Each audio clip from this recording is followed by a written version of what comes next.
Halo semua, hari ini kita ada di Kebun Binatang Surabaya. Hari ini kita bakal explore apa aja sih yang ada di Kebun Binatang Surabaya. Kita juga akan melakukan sesi wawancara untuk pengunjung di Kebun Binatang Surabaya. Yuk ikutin kita terus. In every moment, my love will be tempted. We're still forever, always, every moment. Even in the face of greatest charm, my thoughts will be all yours, my motto one. And when the search comes at the end of the road, be it death, be it loneliness, I'll be Elang laut perut putih ini banyak ditemukan di India, Asia Tenggara, dan Australia. Elang ini merupakan burung laut terbesar yang sanggup terbang dengan kecepatan tinggi karena memiliki bentangan sayap sepanjang 3 meter. doesn't need to be eternal to be fruitful too. In memory and heart, it'll forever glow like a flame that burns, an eternal show. Selanjutnya, watusi merupakan jenis sapi domestik dari Amerika yang banyak ditemukan di Afrika Tengah. Sekilas satwa ini terlihat seperti banteng, bertanduk dan berwarna coklat gelap. Tanduk pada watusi lebih panjang dan membentuk huruf U dengan panjang 2,4 meter, hidup berkelompok dan mampu bertahan dalam cuaca yang buruk. At the end, Nah, di sini ada harimau Sumatera, merupakan subspesies terkecil dari kelompoknya. Belang harimau Sumatera ini lebih tipis daripada subspesies harimau yang lain. Warna kulitnya lebih gelap, harimau jantan mempunyai surai di leher bagian bawah. Harimau Sumatera merupakan satwa soliter. be eternal to be fruitful. Di sini ada singa yang satwanya berkelompok, biasanya terdiri dari jantan dan betina. Like a flame that burns. Nah, selanjutnya ada eland, salah satu jenis golongan antelop dari benua Afrika. Memiliki tanduk spiral, berjanggut dengan tinggi mencapai 3 meter dan berat 200 kg. Dalam suatu kawasan dinominasi pejantan. Tingkah laku eland ketika memiliki anak cenderung lebih agresif dan pada musim birahi pejantan akan bertarung untuk mendapatkan betina. Dan betina yang birahi akan menunjukkan organ genital merah dan hangat. Nah, selanjutnya ada kuda Nil, merupakan jenis mamalia berukuran besar yang berasal dari Afrika, memiliki mulut dan gigi yang sangat besar. 4 kakinya tergolong pendek, tubuhnya berwarna hitam kemerahan dan jarang ditumbuhi rambut. Mata, telinga, dan lubang hidung menempati pada satu garis, mempunyai kelenjar kering yang mengeluarkan cairan seperti pelumas yang berfungsi untuk pendingin tubuh. September leaves our loves, the trees and the golden Nah, di sini ada hewan babi kutil atau babi Jawa memiliki surai atau bulu panjang mulai dari leher sepanjang tulang belakang sampai pangkal ekor. Selain itu juga memiliki 3 pasang kutil, benjolan daging yang mengeras di wajahnya, berwarna kuning kemerahan hingga hitam dengan ekor panjang yang berumbai di ujungnya. Kaki lebih ramping dan panjang, merupakan satwa endemik di Pulau Jawa. Reproduksinya yaitu melahirkan. memories hold.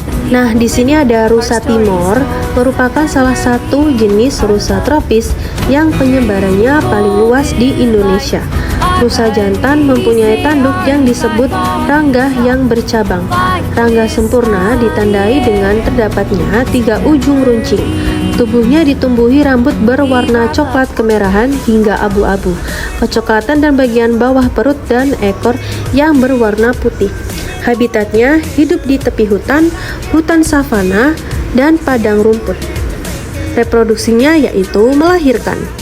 And in that time that you wasted, all of our bridges burned out. I wasted my nights, you turned out the lights. Now I'm paralyzed, still stuck in that time when we called it love. But even the sun sets in paradise. I'm out of faith from trying to go home. All of my change I spent. Nah, di sini ada burung kasuari gelambir 2. Burung ini memiliki ukuran tubuh terbesar dari kelompoknya.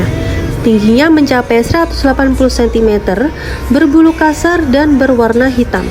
Kulit kepala dan leher berwarna biru kehijauan, mempunyai gelambir 2 dengan panjang hanya 3 cm. Mempunyai 3 jari kaki dengan kuku yang tajam dan panjang. Habitatnya yaitu di hutan hujan tropis, perkebunan. Makanannya buah, biji-bijian, ubi, dan daun. Nah, di sini ada kapibara, merupakan jenis pengerat terbesar mamalia semi akuatik. Ini banyak banget ditemukan di Amerika Selatan. Mereka membutuhkan air dalam menjaga kelembapan kulitnya yang kering dan kakinya berselaput sehingga pandai berenang.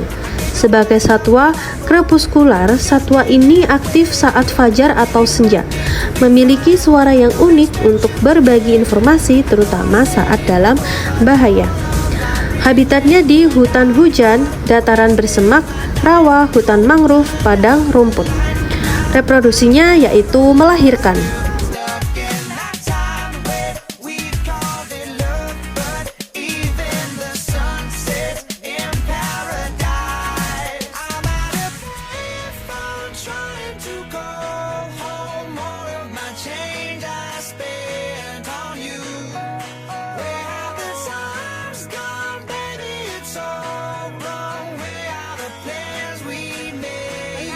Burung adalah hewan sempurna.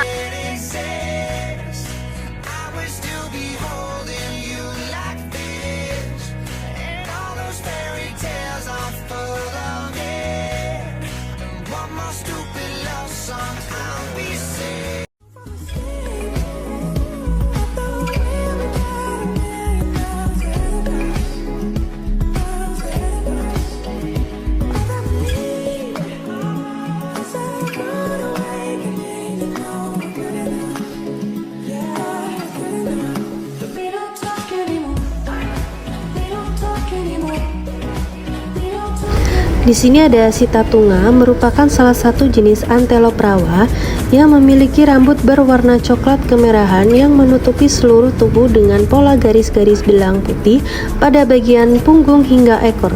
Di sekitar pangkal paha atas terdapat bercak totol-totol putih tak beraturan. Sitatunga jantan memiliki berat dan tinggi yang lebih dari betina, serta sitatunga dewasa memiliki warna yang lebih gelap dan tanduk. Reproduksinya yaitu melahirkan.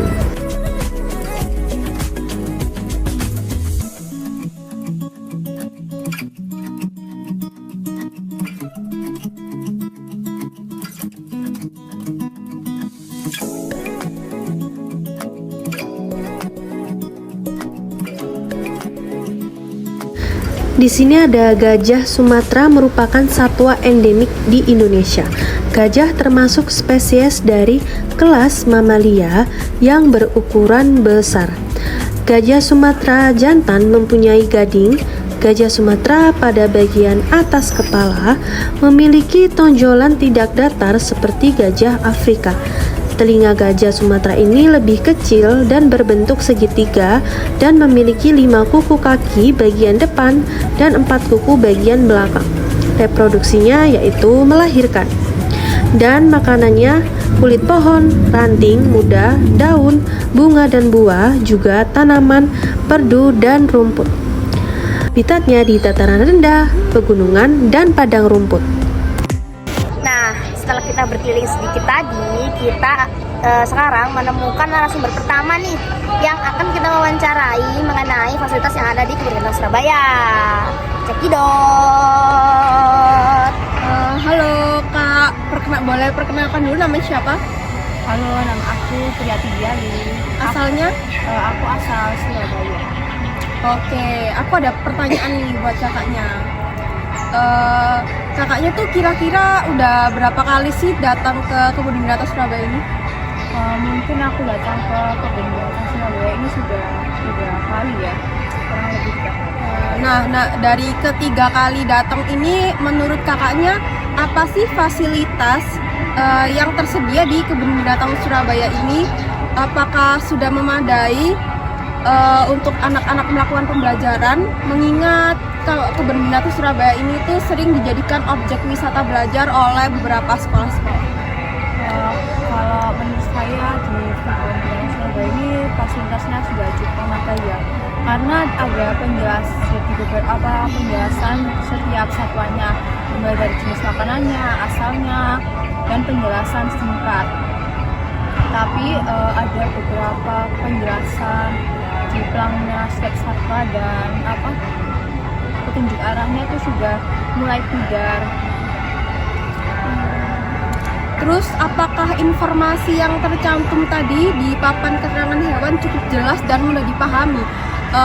Mungkin agak buram dikit, itu masih bisa dibaca atau enggak itu ya?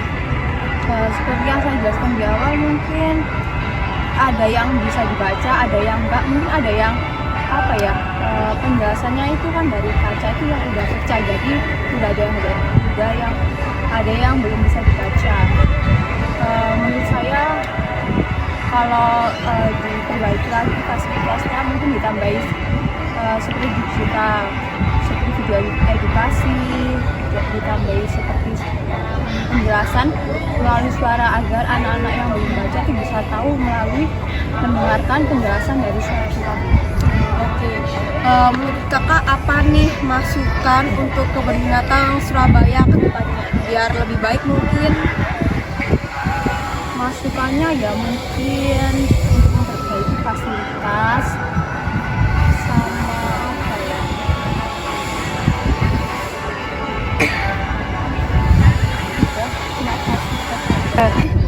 Aku ada pertanyaan terakhir nih kak.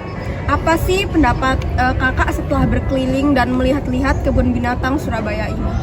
Setelah berkeliling rasanya tuh kayak seru ya, jadi lihat hewan-hewan, karena di Surabaya ini panas ya. Setelah masuk di Kebun Binatang ini kan banyak pohon-pohon, jadi rasanya tuh lebih sejuk, adem.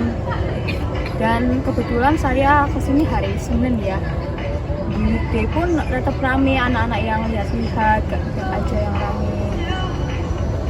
Terima kasih ya kak. Pertama namanya, kalau boleh tahu namanya siapa? Muhammad Rizal Effendi, Pak. Kalau kakaknya? Mufti. Mufti. Iya. Oke kakak, ini ada beberapa pertanyaan ya. Kakaknya sebelumnya udah ke Kebun Binatang ini berapa kali? Udah 2 kali ini. 2 kali. 2 kali ini ya. Oh sama. Jadi pertanyaan yang pertama itu, menurut kakak fasilitas di Kebun Binatang Surabaya ini sudah memasai untuk anak-anak melakukan pembelajaran atau enggak? Kalau maksudnya mengingat KBS ini kan sering banget ya dijadikan objek wisata belajar.